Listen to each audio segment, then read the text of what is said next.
प्यारे बच्चों, शेख चली का नाम तो आपने यकीनन सुना होगा और उसकी कहानियां पढ़कर लुत्फ अंदोज भी हुए होंगे। आज हम उसकी हमाकत से भरपूर कहानी सुनाते हैं। किसी गांव में एक बुढ़िया रहती थी जिसका एक ही बेटा था जिसका नाम चली था। वो बहुत कामचोर, बेवकूफ, सुस्त और काहिल था। उसे बस एक ही काम आता था, शेखी बघारने का। जहां चंद लोगों को इकट्ठे बैठे देखता, उनके करीब जाकर खुद भी बैठ जाता और उन्हें गुफ्तगू का मौका दिए बगैर अपने झूठे सच्चे कारनामे बयान करने लगता। गांव के लोग उसकी इस आदत से बहुत तंग थे और उसका नाम ही शेख चली रख दिया था।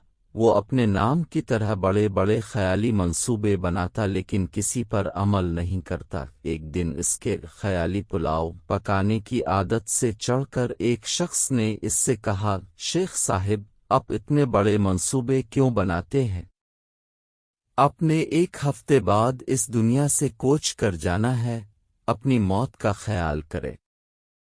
ये सुनना था कि बेवकूफ़ शेख चली को एक हफ्ते बाद अपनी मौत का यकीन हो गया और उसने इसकी तैयारी शुरू कर दी। पहले इसने कब्र खुदवाई और इसमें जाकर लेट गया। 6 दिन गुजर गए, कुछ न हुआ। 7वें रोज़ शेख चली ने सोचा कि ये इस शख्स के बताए हुए एक हफ्ते का आखिरी दिन है, शायद अब मौत का फरिश्ता आने वाला है। वो ये सोच ही रहा था कि इसके कान में आवाज पड़ी, अगर कोई अल्लाह का नेक बंदा अंडे की टोकरी मेरे घर पहुंचा दे तो मैं इसे उजरत में एक अशरफी दूंगा। शेख चली अशरफी का नाम सुनकर कब्र से बाहर निकल आया और अंडे की टोकरी उठाकर सर पर रख ली।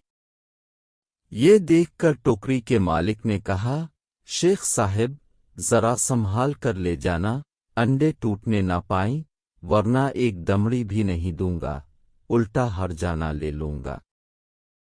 शेख चली बड़े गुरूर से बोला, मियाँ साहब, मैं शेख चली हूँ, कोई छोटा मोटा शख्स नहीं हूँ, पूरा गांव मुझे जानता है।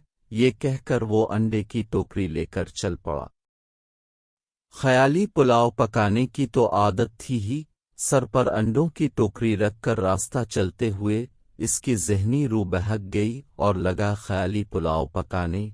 अंडे पहुंचाने की मजदूरी मुझे एक अशरफी मिलेगी, बड़ी रकम है, इससे मैं मुर्गी खरीदूंगा, वो अंडे देगी, अंडे बीच कर बिक्री लूंगा, जो बच्चे देगी, बिक्री के बच्चे बीच कर गाय लूंगा, गाय दूध देगी, मेरे बच्चे दूध मांगेंगे तो मैं उनसे कहूंगा, ये लो दूध।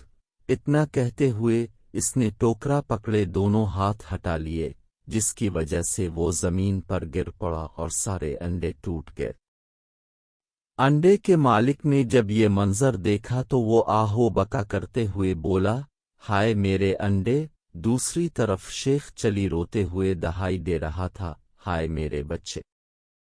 दोनों की आह विजरी सुनकर लोग जमा हो गए और शेख चली की बात सुनकर उसे बावर कराया कि तुम्हारी तो शादी भी नहीं हुई, बच्चे कहाँ से आ गए जो तुम रो रहे हो? हाँ, अंडों के मालिक का तुमने जो नुकसान किया है इसका हर्जाना तुम्हें देना पड़ेगा। बात शेख चली की माँ तक पहुंची।